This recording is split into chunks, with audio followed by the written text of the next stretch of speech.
Hello प्यारे बच्चों, कैसी चल रही है आप लोगों की पढ़ाई? बढ़िया? बढ़िया चलनी भी चाहिए। आज का जो हमारा वीडियो लेक्चर है इसमें हम पढ़ने वाले डोमेस्टिक सर्किट में हम अप्लायंसेस को कैसे कनेक्ट करते हैं, सीरीज कॉम्बिनेशन में या पैरेलल कॉम्बिनेशन में। ठीक है, इसके बारे में समझेंगे। और दूसरा, हीटिंग इफेक्ट ऑफ करंट क्या होता है। ठीक है, इन दोनों चीजों टर्म को समझेंगे। ओके, तो सबसे पहले ये समझ लें कि डोमेस्टिक सर्किट में हम अप्लायंसेस को कैसे कनेक्ट करते हैं, तो पैरेलल कॉम्बिनेशन में कनेक्ट करते हैं। और क्यों कनेक्ट करते हैं, एडवांटेज क्या है उसका, तो देख लीजिए एक बार। देखिए, in domestic circuit we connect all appliances in parallel combination because of following reason. इन सब कारणों से पहला है, if any one appliances get damage due to any reason, किसी भी कारण से एक अप्लायंसेस अगर डैमेज हो जाए, then other appliances remains working, तब दूसरा फिर भी काम करते रहता है। देख लो इधर, जैसे मान लो यहाँ पर तुमने ये बल्ब लगा रखा है, ठीक है, और यहाँ है इस तरह से, मान लो, ठीक है। अगर मान लो यहां से ये डैमेज हो गया तो ये दोनों तो काम करता ही रहेगा ना, क्योंकि इसमें करंट जाएगा। लेकिन अगर सीरीज कॉम्बिनेशन में तुम लगा देते इसको, तो एक अगर बंद होगा तो दूसरा भी बंद हो जाएगा। ये मान लो बल्ब है तुम्हारा, इसमें मैंने लगाया नहीं, चलो कोई नहीं, इस ऐसे सिंबल होता है, कुछ रेड करके कुछ में ऐसे भी लिखा रहता है, कोई नहीं, ऐसे भी चलेगा। तो अगर मान लो ये वर्क करना बंद कर दिया, ये वाला, तो इधर करंट जाएगा ही नहीं, क्योंकि यहाँ से सर्किट ही डिस्कनेक्ट हो गया, तो इधर का तो बल्ब ही नहीं ग्लो करेगा। समझ में आ रही बात है? तो एक डैमेज हो जाए तो भी बाकी सारा काम करता रहेगा। किस कॉम्बिनेशन में? पैरेलल कॉम्बिनेशन में। इसलिए डोमेस्टिक सर्किट को हम पैरेलल कॉम्बिनेशन में लगाते हैं। अब देखो, if we switch off any one appliance, किसी एक अप्लायंस को स्विच ऑफ कर दे, जैसे यहाँ स्विच है लगा हुआ और इसको हम ऑफ कर दें, ठीक है, यहाँ से की हटा दें, तो इसमें करंट तो नहीं जाएगा, लेकिन बाकी समय तो जाता रहेगा। बट यहां पर ऐसा सीन नहीं होगा। यहां पर क्या होगा कि अगर तुम मान लो यहां स्विच लगा हुआ है, इसका स्विच ऑफ कर दिया तुमने, यहां से की हटा दिए, तो इसमें तो नहीं जाएगा, इसमें भी नहीं जाएगा, और इधर भी सारा ऑफ हो जाएगा, क्योंकि सर्किट तो कंप्लीट होना चाहिए ना भाई। यहां से अगर मान लो इसको जानना है तो इस करंट को पूरा सर्किट कंप्लीट करना पड़ेगा, बट ये तो यहीं से एक ब्रेक हो जा रहा है, तो सर्किट ही डिस्कनेक्ट हो गया। क्या हमें बातें समझ में आ रही? तो ये हो गया इलेक्ट्रिकल अप्लायंसेस का सिचुएशन। ये हो, if we switch off any one appliance then other appliance will remain switch on. जैसे ही एक को स्विच ऑफ करेंगे बाकी सारे भी ऑन ही रहेंगे। Potential difference remain same. देखो, इसकी क्रॉस पोटेंशियल डिफरेंस जो होता है वो तो बात अपन ने कई बार कर ली थी पैरेलल कॉम्बिनेशन। अच्छा, ये question 3rd number in text question जो प्रीवियस लेक्चर उसमें मैंने बताया था, लेकिन उसमें सिर्फ रजिस्टर की बात करी थी, डोमेस्टिक सर्किट अप्लायंसेस की नहीं करी थी। तो ये दो पॉइंट हम लोगों ने नहीं लिखा वहां पर। रजिस्टर में remains potential remains same and equivalent. देखो ये दूसरा पॉइंट क्या है, मतलब 4th नंबर पॉइंट है इसमें। In parallel combination equivalent resistance will be small, so it draws maximum current from the circuit, hence it will works with maximum efficiency. मतलब ज्यादा से ज्यादा करंट ड्रा कर पाता है, तो ज्यादा से ज्यादा इफिशियंसी से काम करता है। हर एक करंट जो ड्रा करेगा ना ज्यादा करेगा, क्योंकि इसमें रेजिस्टेंस भी ज्यादा है ना, तो रेजिस्टेंस ज्यादा है तो ज्यादा करंट को फ्लो भी नहीं करने देगा ये। नहीं, क्या होता है बता मुझे, करंट इक्वल टू क्या होता है, V/R। तो जितना ज्यादा रेजिस्टेंस उतना ही करंट की वैल्यू क्या होती जाएगी, कम होती जाएगी।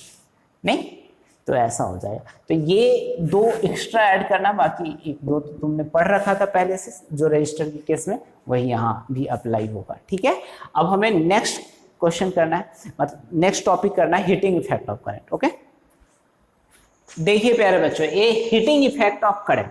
देखिए, heat produce in the resistor due to flow of current is known as heating effect of current. किसी भी रजिस्टर में करंट के फ्लो के वजह से, जैसे I करंट फ्लो होता है, उसकी वजह से हीट जितना प्रोड्यूस होता है that is known as heating effect of current. Okay, अब देखो इसमें ना चार्ज कितना फ्लो हो रहा है, क्यों I फ्लो करंट फ्लो होगा तो चार्ज तो कुछ ना कुछ फ्लो होगा ना, किस रजिस्टर के, R रजिस्टर के क्रॉस। और इसके क्रॉस अगर मान लो तुमने V सोर्स लगाया, एक सोर्स लगा हुआ है जिसका पोटेंशियल डिफरेंस कितना है, V है, तो इस रजिस्टर के क्रॉस भी इसका पोटेंशियल डिफरेंस कितना होगा, V होगा। क्या हमें बात समझ में आ रही है? अब अगर V है तो तुम हमको ये बात बताओ कि तुम एक चीज पढ़ा हुआ है कि बाकी तो मैं ये सब चीज मैंने लिख रखा है, वो तुम देख सकते हो, पढ़ सकते हो। देखो, Q charge passing through the circuit, I current flow through the circuit, V potential difference applied across the resistors R resistance connected in the circuit and T time in which current flows through the circuit. T time है जिसमें current circuit में flow होता है। अब देखो, अगर मान लो मेरे पास अगर V पोटेंशियल डिफरेंस है तो W इक्वल टू क्या होगा, तूने पढ़ा हुआ है V equal to here we know potential difference जो है ना V इक्वल टू क्या होगा W अपॉन Q, नहीं work done per unit charge, एक किसके इक्वल होगा पोटेंशियल डिफरेंस। ये कहाँ से पढ़ा हुआ है, जब इसको स्टार्ट किया ना इलेक्ट्रिसिटी तभी पढ़ाया था potential equal to W upon Q। तो ये W अपॉन Q है तो W इक्वल टू कितना हो जाएगा Q इंटू V। इसमें कोई बात शक। अब ये W क्यों निकाल रहे हैं, देखो वर्क डन हम निकाल रहे हैं कि इस रेजिस्टर से जो कोई करंट जाता होगा तो वर्क डन कितना होता होगा, ठीक है। मतलब ये करंट के फ्लो होने से या चार्ज जो फ्लो हो रहा है वो चार्ज के फ्लो होने में कितना वर्क डन होता होगा, ठीक है। वही वर्क तो हीट जनरेट करेगा नहीं। जैसे तुमने देखा होगा फिलामेंट लगा रहा था बल्ब में, वो ग्लो करता है तो फिलामेंट क्या होता है उसके अंदर कोलिजन होता है आयंस का और उसकी वजह से हीट जनरेट होता है। तो वो कोलाइड क्यों किया, उसमें मोशन क्यों आया, इसी पोटेंशियल डिफरेंस की वजह से तो, और चार्ज के मूवमेंट के कारण। तो वो वर्क डन, ये पोटेंशियल डिफरेंस क्या होता है work done per unit charge, ठीक है। तो यूनिट चार्ज को एक पॉइंट से दूसरे पॉइंट तक ले जाने में जितना वर्क डन होगा यही तो हो पोटेंशियल।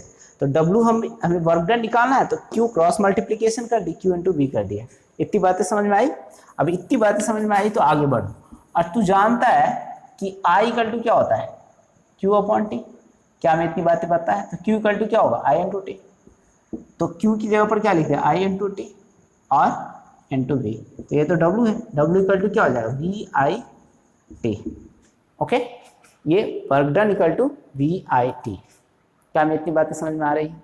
अच्छा, अब मान लो सपोज करो ये तो हमें समझ में आ गया कि W इक्वल टू VIT के इक्वल होगा, ओके।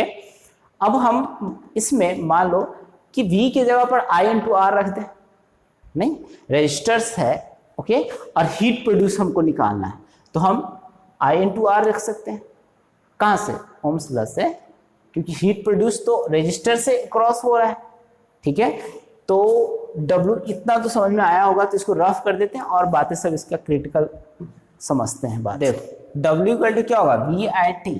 अब ये इसको हमें इतना तो हमने लिख लिया, अब इसको सॉल्व कर लेते हैं। V की जगह पर रख देते हैं वैल्यू, तो we know V equal to क्या होता है I इंटू R। तो हीट प्रोड्यूस इक्वल टू क्या होगा V, मतलब सॉरी अभी तो वर्क डन ही रखो, फिर बाद में समझाते हैं होता क्या है। I इंटू R को लिखोगे I स्क्वायर इंटू T। क्या हमें इतनी बातें समझ में आई, क्योंकि पोटेंशियल डिफरेंस तो है ठीक है, लेकिन रेजिस्टर से रेजिस्टेंस की वजह से हीट जनरेट होता है। रेजिस्टर जो है ना वो रेजिस्टेंस ऑफर करता है, इसकी वजह से हीट जनरेट होता है। समझ में आई बात है। तो हम इस हीटिंग इफेक्ट के केस को डील करने के लिए रेजिस्टर का यही फॉर्मूला का इस्तेमाल करते हैं, ठीक है। अब देखो यहां पर ये जो है ना I स्क्वायर R है। If we consider all work is converted into heat अगर हम ये कंसीडर करें कि सारा का सारा वर्क जो है ना हीट में कन्वर्ट हो गया, तो H इक्वल टू क्या लिख सकते हैं I square R into T. समझ में आई बात है। तो ये हो गया हीटिंग इफेक्ट। तुम देखा होगा कि बहुत सारे जैसे फैन चलता है, ठीक है, तो फैन जब चलता है तो वो उसको जब छूओगे ना तो गर्म भी होता है, हीट भी प्रोड्यूस होता है उसमें, लेकिन सारा का सारा वर्क हीट में उसका रोटेशन में भी तो जाता है वर्क। लेकिन अगर एक बल्ब को देखे, एक हीटर को देखे, उसका काम ही हीटिंग डिवाइस है, वो हीट जनरेट करना, तो सारा का सारा वर्क किस में कन्वर्ट करेगा हीट में। अच्छा, कुछ लॉस भी हो जाता है, नहीं लाइट एनर्जी ये सब जो होता है हीट जनरेट होता है तभी तो लाइट आता है, तो कुछ लॉस भी चला जाता है। लेकिन हम यहाँ मान रहे हैं कि 100% जितना वर्क हुआ सारा हीट में कन्वर्ट हो गया, ठीक है। अब ये तो हो गया आपका हीटिंग इफेक्ट। अब यहाँ ना एक पूछता है Joule's law of heating effect, ये क्वेश्चन तुमसे पूछा जाता है Joule's law of heating effect. क्या हमें बात समझ में आ रही है, Joule's law of heating effect, ये नया क्वेश्चन है, आपसे पूछा जाता है। ये Joule's law of heating effect क्या कहता है? According to this law, according to this law, इस लॉ के अकॉर्डिंग क्या होता है? This law, heat is directly, पहला लिख लेंगे, heat is directly proportional to square of current, पहला, ठीक है। दूसरा जो है ना, ये थोड़ा सा साइड हो जाता तब तक लिख लिया कर, ठीक है, सब पॉज करके फिर लिख लिया कर। और दूसरा पॉइंट क्या है? Heat is directly proportional to the resistance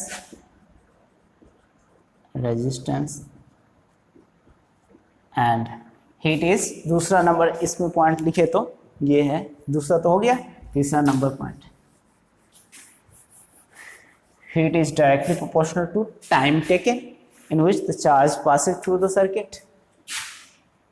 Third number, heat is directly proportional to the time taken.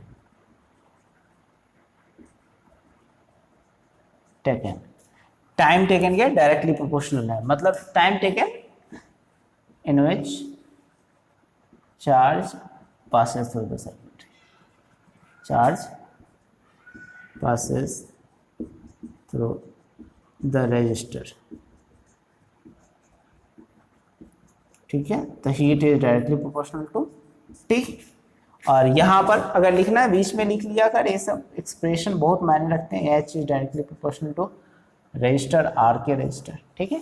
तो ये हो गया Joule's law of heating effect, ये भी हो गया, और हीट प्रोड्यूस भी एक्सप्रेशन में निकालनी, ठीक है। नेक्स्ट वीडियो लेक्चर में फिर पावर करेंगे, ओके, उसके बाद फिर यूनिट निकालेंगे, ओके, बिजली बिल, ठीक है, इलेक्ट्रिसिटी चार्ज, ठीक है। तब तक वीडियो वॉच करने के लिए धन्यवाद एंड गॉड ब्लेस यू।